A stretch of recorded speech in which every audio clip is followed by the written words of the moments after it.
Planning a painting, turning a simple idea into something worth painting. Painting is all about taking an idea and communicating that idea to other people using paint and brush.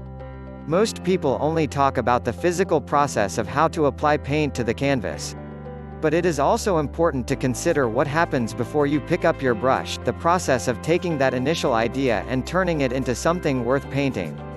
In this video I walk you through my process and provide commentary on an idea which I am exploring for my next project. It all starts with a spark of inspiration. You never know when inspiration might strike. But rest assured it will strike as long as you keep busy. As Pablo Picasso once said. But inspiration is fleeting. You need to make sure you capture those brief moments so you can nurture them into something more. I keep a record of all the painting ideas I come up with and any reference photos I want to paint. When it is time for my next project I can go through this record to see what inspires me.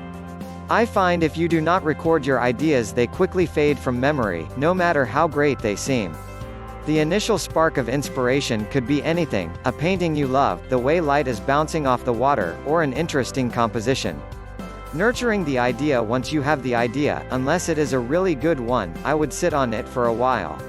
Sometimes an idea may seem great, but it becomes less interesting the more you think about it. You need to consider how you would go about turning the idea into a finished painting, the problems you may encounter and what the finished painting may look like. This is all about working out if the idea is worth pursuing. If you cannot see a finished painting at the end of the tunnel, then don't paint it. With the photo from Mount Barney, I did not paint it straight away. In fact, I took it over a year ago and it has been on my computer ever since. It was only recently that I looked at the photo and could see myself painting it. Many people think you must grab your brush and start slinging paint onto the canvas as soon as inspiration strikes. But there is nothing wrong with taking your time. If you think the idea is worth pursuing, then you can take it to the next step, exploring the idea and possible variations. Exploring the idea and possible variations. By this stage you have a great idea for a new painting and you can see a finished painting at the end of the tunnel. Now is the perfect time to see if you can improve on the idea at all. There is always a better way to do something. Maybe you could improve on the composition by cutting out some unnecessary areas which are detracting from the focal point. Or maybe you could come up with a better harmony of colors? Think about if there are any easy wins for improving your idea. You do not need to change the foundation of the idea, just explore variations. In practice, this could involve doing quick studies to explore and test how the idea translates to the canvas before making a more serious commitment. For example, you could do a few color studies to test different color combinations, or notan studies to test different compositions. By putting in a bit of work here, you could save yourself the frustration of working on an idea which does not translate as well as you had initially thought. Part 1: The sharp contrast. In the first part of the study I wanted to see if I could replicate the sharp contrast I saw in life. To do this I used a dark mix of viridian green, burnt sienna and ultramarine blue. This was not intended to be the final color. I just wanted a dark value to judge the contrast. The light grass was a difficult color to mix, especially without the context of all the other areas painted in. I had to trust my instinct and color mixing, as the light yellows and greens shown below appeared lifeless and dull without the other light colors in the background. Part 2: High key colors in the mountain and sky. Here I wanted to experiment with the colors to use for the mountain and sky. I also wanted to get a feel for what shapes and detail to use for the mountain.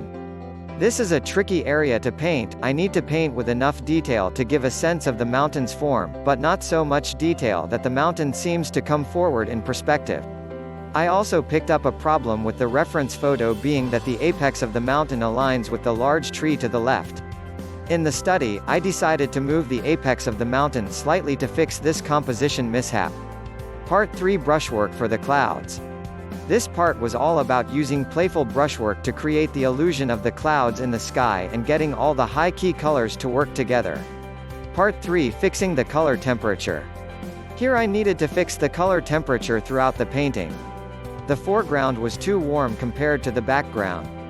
My assumption is that the direct light from the sun was slightly warm and the ambient light from the blue sky was slightly cool. So I painted with warm lights and cool shadows. In addition to that, I needed to also paint with a sense of atmospheric perspective. So objects in the distance need to be cooler than the same objects in the foreground. Part 4: Highlights in the foreground. This part is all about testing the kind of brushwork I should use for the highlights hitting the foreground. I want to use thick paint for these highlights to stick within the theme of the rest of the painting, thick paint for highlights and thin paint for darks. Part 5: Finishing the study. Here is the finished study. It is not perfect, but it did reveal some important things about my initial idea.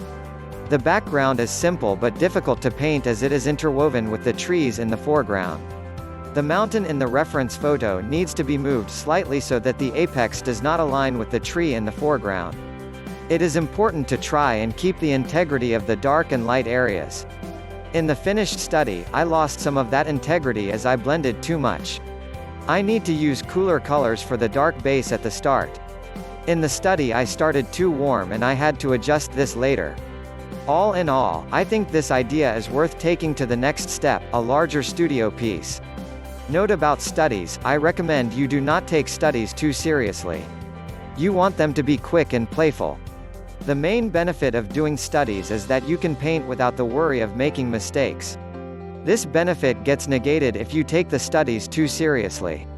I also recommend that you focus on one or two elements when doing studies. For example, if you are doing a color study, then just focus on color and overlook the other elements. In my study from above, I completely overlooked delicate brushwork and accuracy. I was focused mostly on color and composition to some extent. Thank you for feeling our sharing. You can make a picture for yourself as a souvenir, for your friends, relatives. Or now, if you want to make a surprise gift for your dearest ones. You can give this great job to us. Please send us your most favorite photo and we will choose the best artists to convert into a work of art by hand painting. Your loved one will certainly be very happy to have this meaningful gift. Right now click on the link below the description. And enjoy! If you enjoy this video, please like and subscribe for more or share to help more people. Thank you so much. I attached link below description. Access now and follow it. Thank you.